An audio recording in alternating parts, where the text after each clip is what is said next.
Eu sou o Rogério Couto, mas eu preciso apresentar-me a vocês, porque eu sou o cara que estava mudando lá a planilha do Ronaldo. Então, há muito tempo eu venho mudando a planilha do Ronaldo e aprendi, de uma certa forma, a conviver com esse universo de provedores.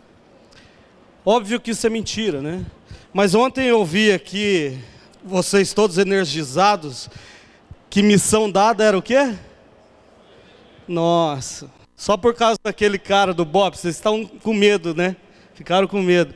Missão dada é o quê? Ah, gente, vamos lá, vô, solta aí. Missão dada? Tá bom, eu não vou forçar mais porque eu não tenho revólver, não vou fazer mais nada disso. Mas muito bem. Por influência do Ronaldo mesmo, que é meu irmão, eu venho desenvolvendo junto aos provedores de SP um lado que normalmente a gente não aborda em feiras, em workshop, em eventos como esse aqui, que é o desenvolvimento comercial. Geralmente quando eu pergunto assim, quem é da área de vendas num evento? Levanta a mão. É isso que eu vejo, umas 6, 7 pessoas. Quem é da área técnica? Quem é da área financeira? Atendimento? Legal. E aí, o Ronaldo sempre fala essa coisa de que o investimento, essa necessidade de colocar cliente na rede. Durante 18 anos da minha vida profissional, eu fiquei trabalhando exatamente em aquisição de clientes. Fiquei por 11 anos na Vivo, depois mais 4 anos e meio na Tyco International, trabalhando na busca de aquisição de clientes. E aí, como o Ronaldo fala muito de colocar cliente na rede, eu dei um jeito. Fui lá e coloquei um cliente na rede. Simples assim.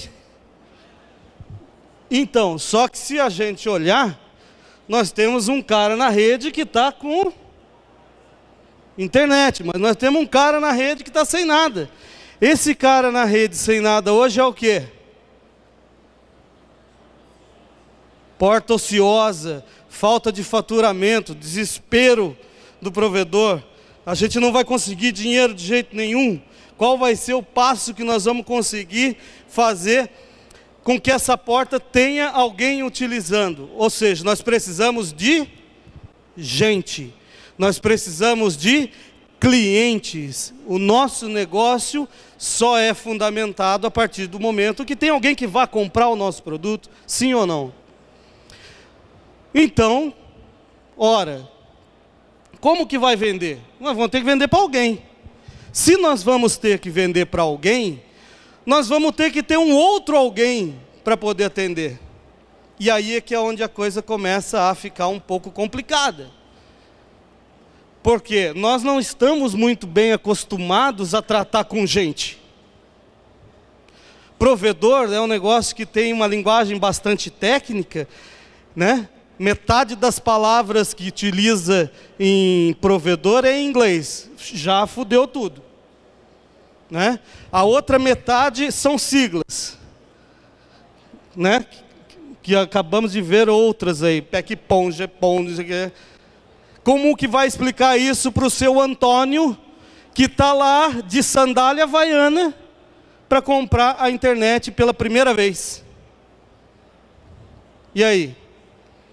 Como é que nós vamos traduzir tudo o que a gente vê na linguagem técnica para que alguém faça parte da nossa rede? Para que alguém venha fazer uso do nosso serviço? E, obviamente, que pague pelo nosso serviço, e além de pagar pelo nosso serviço, que ele dê para a gente o retorno esperado. Sabe qual é o retorno esperado quando a gente tem um cliente satisfeito na rede? Que ele fale para outro. Ué, quer melhor marketing que esse? De que um cliente fale para o outro que tá bom? Ó, internet lá, ó. Compensação, se tiver ruim, ele vai falar, ó. O quê? Mete o pau, né? Desce o pau. Ora, então para isso é necessário que, de tudo que nós vimos até hoje, que além de ter o planejamento da infraestrutura, além de ter o planejamento o planejamento financeiro, o planejamento contábil, o planejamento jurídico, que foi um dos primeiros temas que teve, é necessário também que a gente faça um planejamento comercial. Aliás, é no plano de negócio que a gente vai ver o que o Patrick falou, né? O Ronaldo faz uma planilha lá, que está lá, só que não está falando da comissão que nós temos que pagar para o vendedor. Não está falando do marketing mídia que nós temos que fazer para poder buscar cliente para aquisição. Não está falando dos treinamentos que nós temos que propor para a nossa equipe de atendimento e vendas para poder fazer com o nosso cliente. Não está falando, então assim, daquilo que ele falou, se vocês achavam que era ruim, pode piorar um bocado, né? Mas aí é que está o grande segredo da coisa. Eu estava conversando com um amigo ontem e dizia para ele o seguinte: nós temos que ter a percepção de que o que estraga as nossas decisões é por causa do tempo. A gente sempre fala, pô, não podemos perder tempo, não podemos perder o time, não é isso? Acabou de sair aí Brasil Inteligente, não é? Foi antes de ontem. Não podemos perder o time. O governo falou que agora vai ter fibra, vamos fazer fibra aqui, não sei o quê. Tá, e aí a gente não perdendo o time, a gente não faz o quê?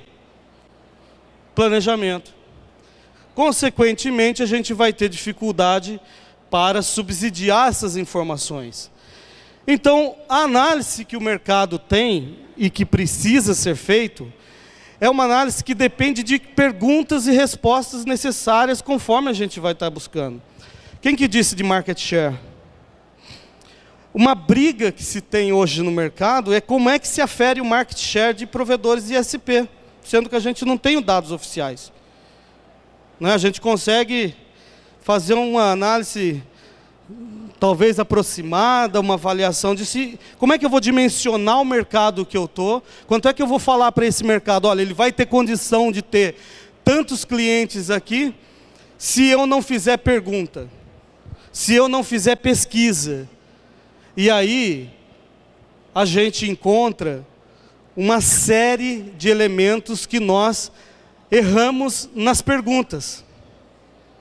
Inúmeras vezes, as nossas estratégias, os nossos planejamentos, não é que eles não aconteçam, não, eles acontecem. Eu tenho certeza que todo mundo já fez um planejamento aqui.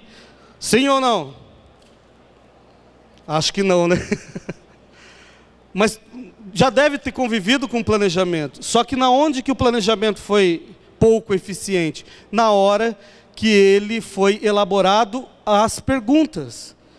Porque são através dos questionamentos que nós vamos ter respostas para subsidiar as informações. Então é olhar o comportamento do mercado. Óbvio que se eu olhando o comportamento do mercado, eu vou encontrar oportunidades suficientes para eu entender até que tamanho pode ir o faturamento que eu desejo dentro da minha empresa. Se eu sei que eu tenho custo X, custo Y, custo Z, a oportunidade é tal, tal e tal, o meu preço tem que ser XHT. Ah, mas esse preço é caro. Se ele é caro, convém colocar isso no mercado? Que nós estamos? Talvez não. Talvez sim. E até eu costumo dizer assim, o que é o preço?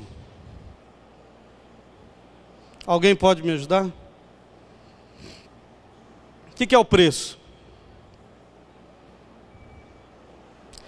Eu costumo traduzir que preço é assim, curto e caipira, né? Porque a gente é do interior de São Paulo, lá nós somos curto e caipira. Preço é a diferença daquilo que me custa do que o cliente quer pagar, se dispõe a pagar. Então, se nós estamos entregando para o cliente o que ele se dispõe a pagar, não importa o nosso custo, ele está disposto a pagar, então o que vai ter nesse caminho aí? Melhor margem. Nós vamos aferir melhor margem em relação a isso.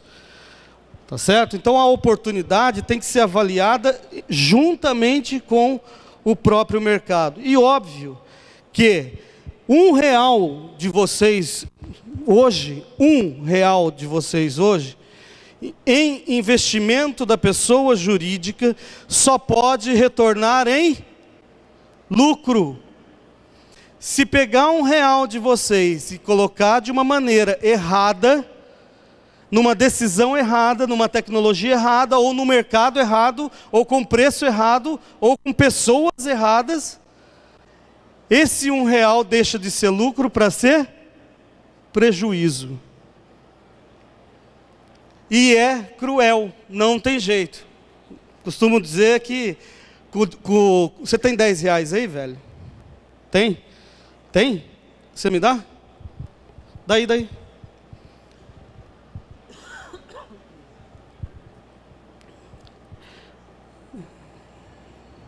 Valeu. 20?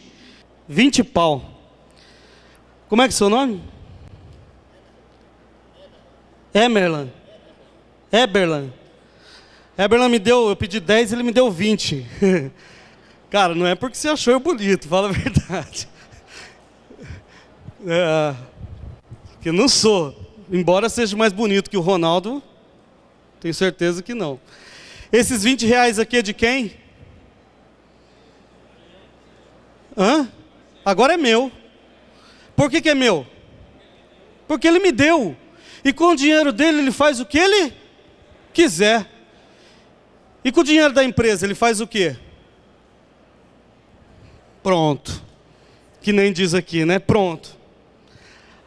Com o dinheiro da empresa, ou vai ser lucro, ou vai ser prejuízo, meu caro. Esse dinheiro é seu ou da empresa?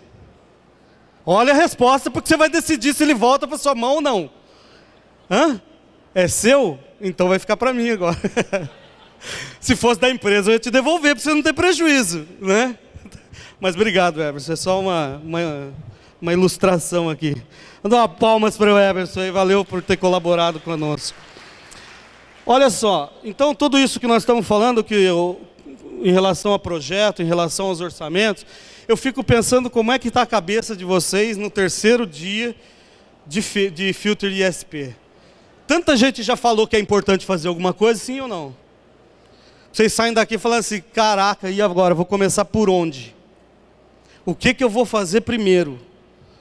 Se tudo é importante, eu tenho que cuidar da área jurídica, eu tenho que cuidar da área legal, eu tenho que cuidar não sei o quê, mas antes de tudo, a gente tem que cuidar do negócio.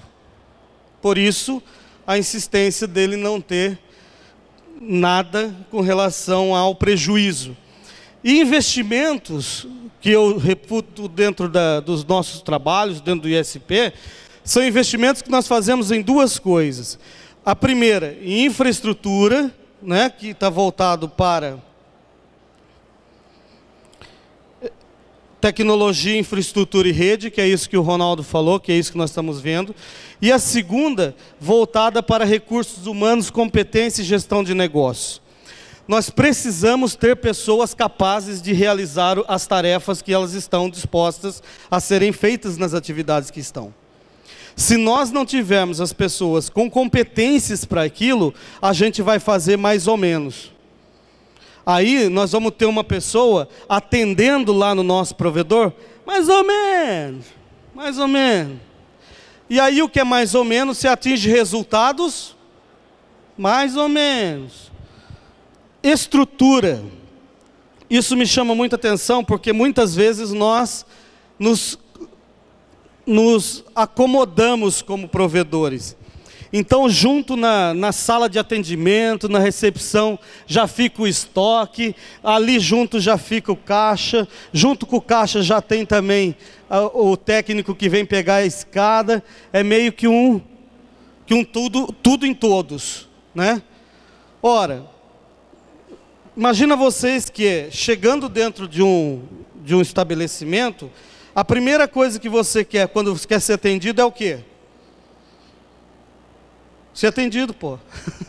É ou não é? Você quer alguém se prestando atenção em você, que está chegando como cliente. Se não tiver alguém focado, voltado para aquela situação de atendimento, automaticamente vai ter risco desse atendimento não atingir os objetivos que são do provedor naquele momento, que é, se não fazer a aquisição, fazer a retenção, se não for fazer a retenção, a fidelização, ou se não for fazer o recebimento, fazer o que tiver que ser feito. E aí, muitas vezes, basta que a gente dê uma troca de olhar para a pessoa, é o suficiente para atender. Uma troca de olhar, entendeu? Uma troca de olhar. Ainda que eu esteja atendendo alguém aqui, eu olho para a pessoa, sorrio, dou boa tarde, tudo bem, já falo com você que eu estou terminando aqui. Né? Eu me tornei acessível, passei para a pessoa um momento em que dentro daquele ambiente ela está ambientalizada, ela está preparada para ser atendida. Ora, se isso é do jeito que é, nós estamos falando que as pessoas dentro de um provedor fazem a diferença. Fazem a diferença. Qualquer decisão que a gente faça tecnicamente sobre o investimento, se nós não tivermos pessoas envolvidas com aquele investimento que nós estamos fazendo, automaticamente a gente pode ruinar a decisão do investimento que fez. Para isso, a gente precisa de processo. Em várias vezes a gente encontra dentro dos provedores, e a pergunta é: qual é a meta? Quem trabalha com meta aqui? Jura que vocês não levantaram a mão? Opa! Qual é a meta do mês? Quanto? 30 ativações. Beleza. E aí? 100? Boa.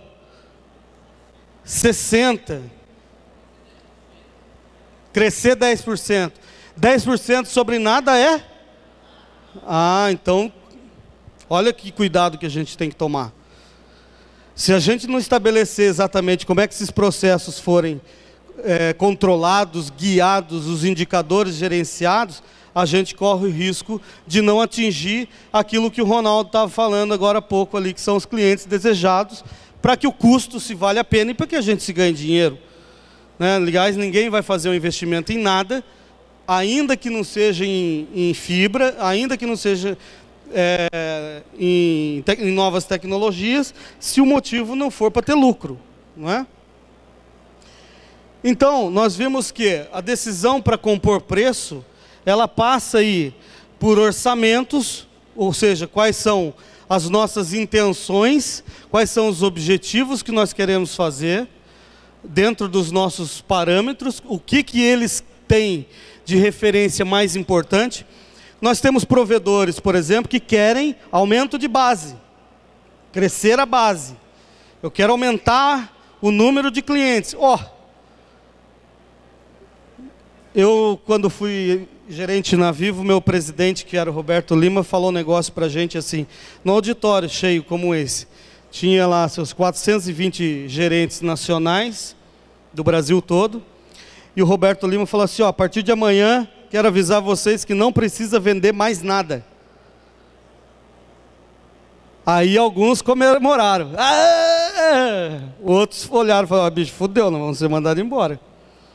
Porque se nós somos de venda, acabou o nosso negócio.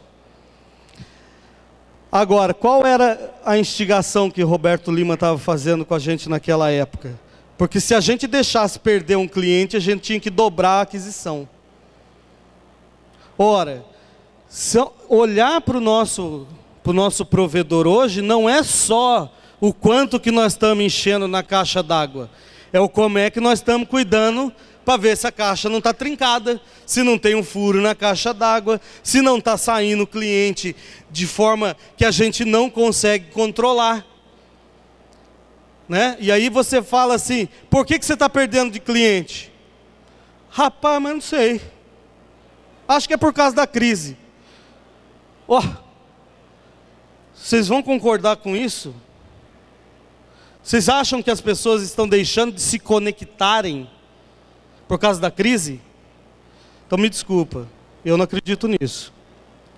Eu acho que as pessoas estão cada vez mais conectadas, né? Chega alguém em casa, opa, e aí, tudo bem? Qual é a senha do Wi-Fi? Né?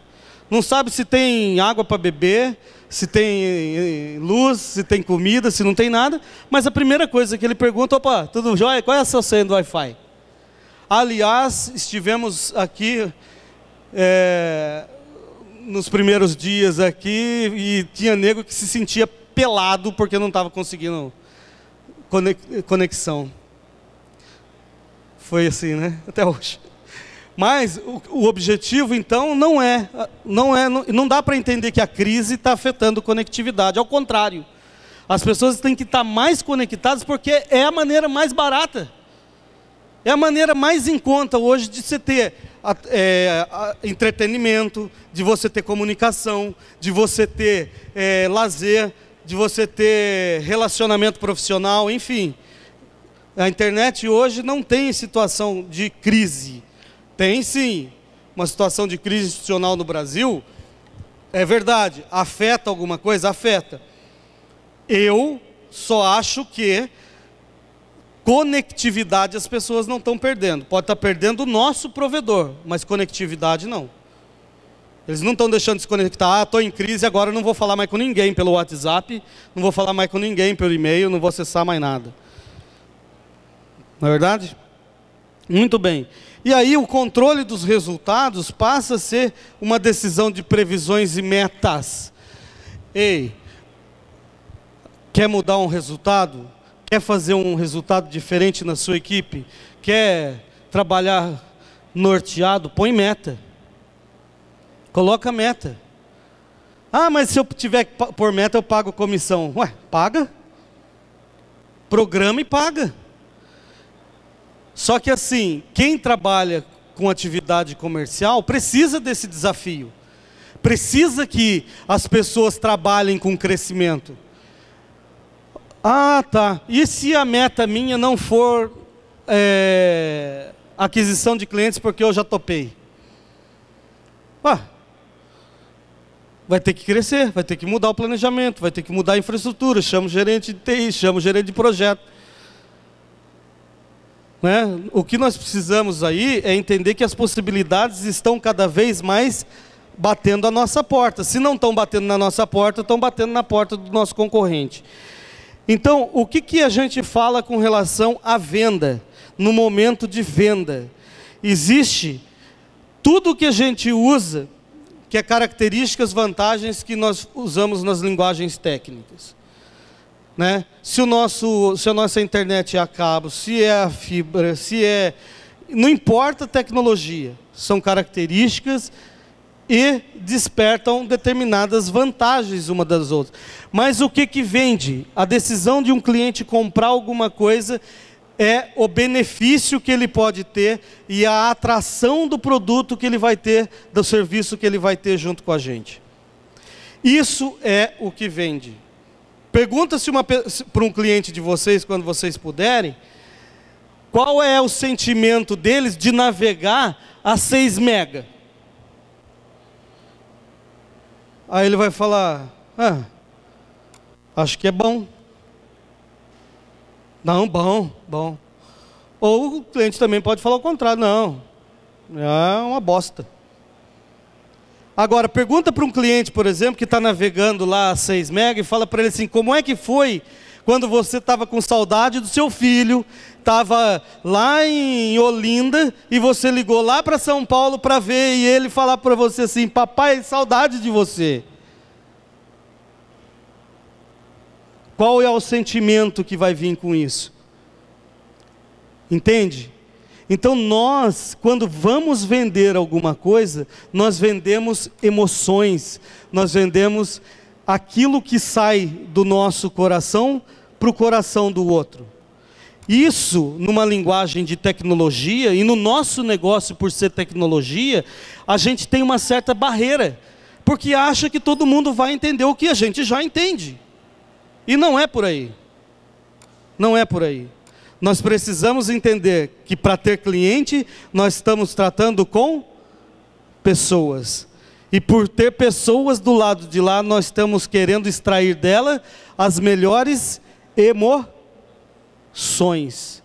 Essas emoções, sim, vão fazer sentido, vão fazer diferença e vão fazer principalmente uma coisa que nós precisamos e muito, que é a fidelização. São através das experiências que os clientes têm conosco, no uso da nossa navegação, que o cliente permanecerá fiel na nossa base. Porque ele não vai estar olhando se caiu, se derrubou, se o link está, se não está. É na hora que ele tem que ter uma experiência, ele não consegue. Ali é que a porca torce o rabo. É naquele momento que ele estava preparado para falar com o filho dele, que ele estava morrendo de saudade, caiu a conexão. Aí ele tenta de novo, tentou de novo, cai de novo. Mas você não falou que era fibra?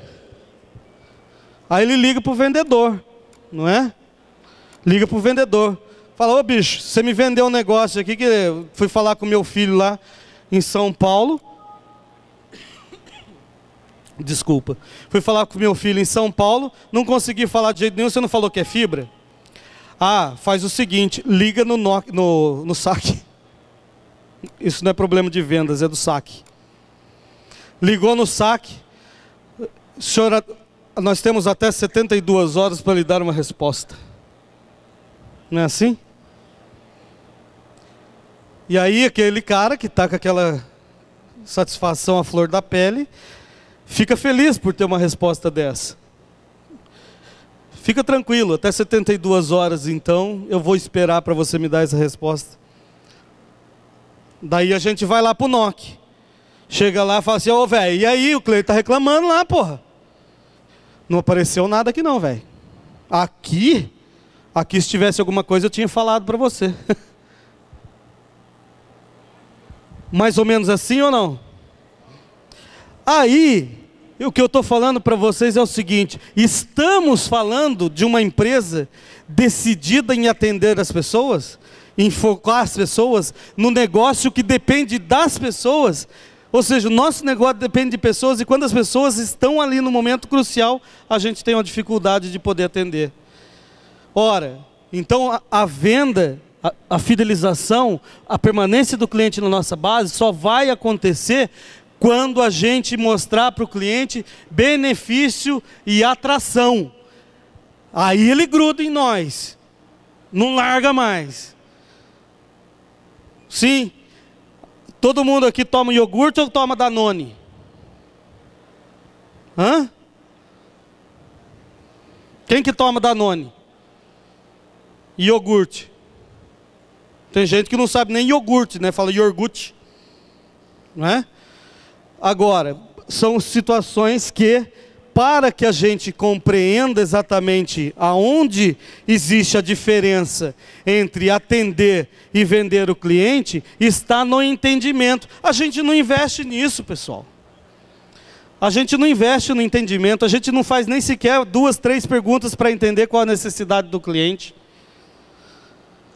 Muitas vezes a gente chega com o cliente lá, o cliente fala assim, ó, quanto que é a internet aí? Você fala, ó, tem de 2 que custa 20, tem de 30 que custa 40, tem de 60 que custa... Só. Não falou mais nada. Não falou mais nada. E aí? Qual a diferença que isso vai acontecer? Que relacionamento que eu estou criando? É mais ou menos se eu chegasse então, numa balada e falasse para a menina assim, ei, qual é o seu nome? Priscila. Beijei. Que é? Porra, se for fácil assim, não é do meu tempo, né? Mas a gente está querendo um relacionamento assim, brusco, e depois a gente quer permanência ficando que jeito? Então, nós temos que ter mais investimento de relacionamento com o cliente, acreditar mais nas coisas que ele está falando, fazer mais perguntas para ele, conhecer mais. E aí, a gente percebe que isso aqui, ó, do latim, é o entendere, esticar, alongar. A gente não faz, a gente não pergunta, a gente não entende, a gente acaba deixando de lado. E os nossos consultores de venda também não fazem. E os nossos atendentes não fazem. Quer saber? Nós também não fazemos. É mais fácil vender, põe o cliente na base aí, filho, depois a gente resolve. Sim ou não? Não, né? Gente,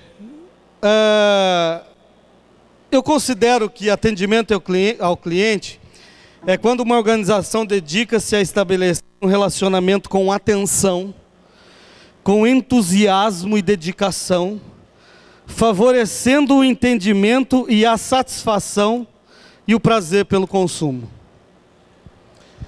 Ei, pessoa que trabalha com atendimento ao cliente, com cara de... Cara de quê que vocês falam quando... Aquela cara mal lavada, né?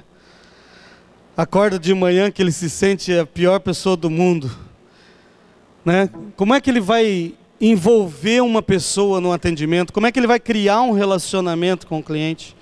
Como é que você pensa em desenvolver comercialmente então um negócio, sendo que você é a coisa principal da empresa, que é falar com o cliente?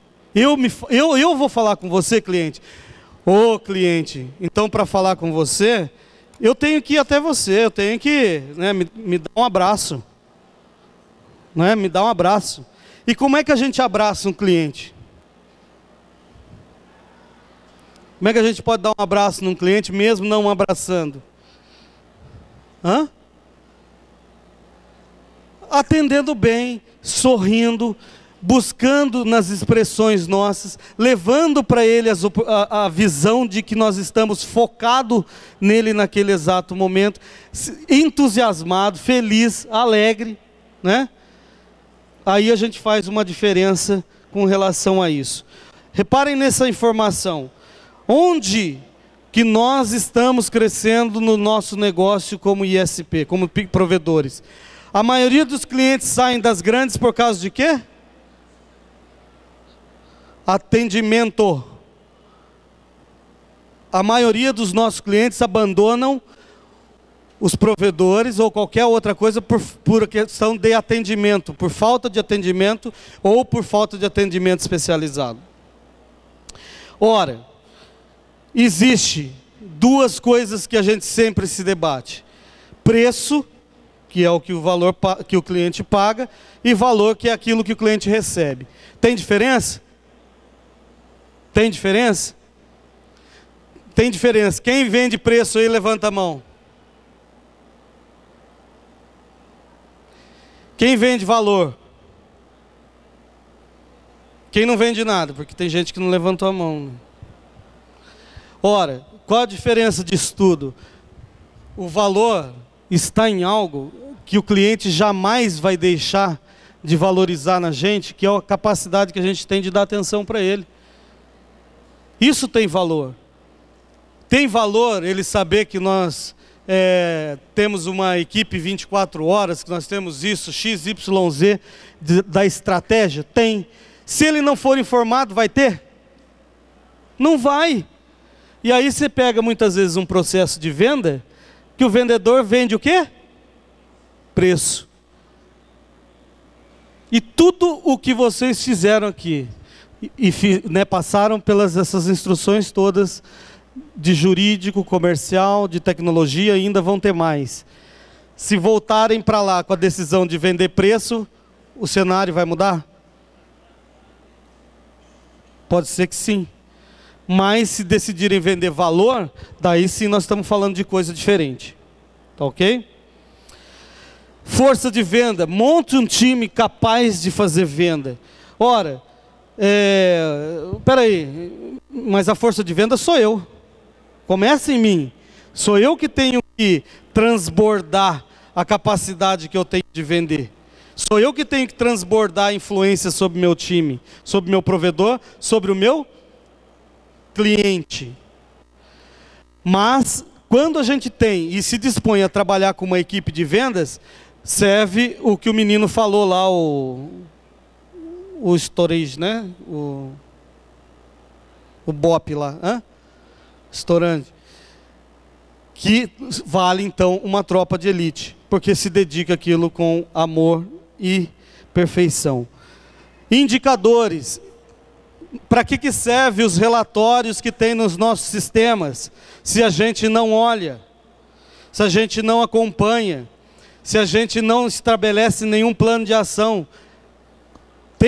Todo mundo tem um sistema, não tem? Todo sistema não tem uma aba escrito relatório? E todo mundo clica na aba de relatório? Mais ou menos, né? Alguns sim, alguns não. Mas relatório serve para ser analisado, para ser performado. Ou seja, tem uma teoria de Kotler que fala assim: para cada um cliente que sai da base, nós precisamos de 5 novos na aquisição. Então olha só, perdemos um cliente, já temos que vender 5. Perdemos 2, temos que vender 10. Fora então aquilo que a gente já queria crescer. Portanto, manutenção de clientes na base é tão importante quanto a aquisição. Ainda mais numa curva que o Ronaldo falou lá. Quanto que é? Quantos meses? Payback 30. Ei, 30 meses para ter o payback de um negócio desse. Se um cliente ficar 1 ano com a gente já não perdeu? Ah, mas a gente já amortizou um pouco. Já amortizou, mas perdeu. Né? Daí vai lá, custo de instalação, hora técnica, tira o equipamento, põe equipamento, vende de novo. Aí muitas vezes nesse tira e põe, o que acontece com o equipamento? Estraga. Né? Então a gente tem que ter aí uma permanência de base, pelo menos então num projeto para FTTH aí, de 30 meses. Ou seja, nós temos que pensar que esse cliente não pode sair da nossa base de jeito nenhum. Durante 3 anos, vamos ter que estar trabalhando com ele o quê?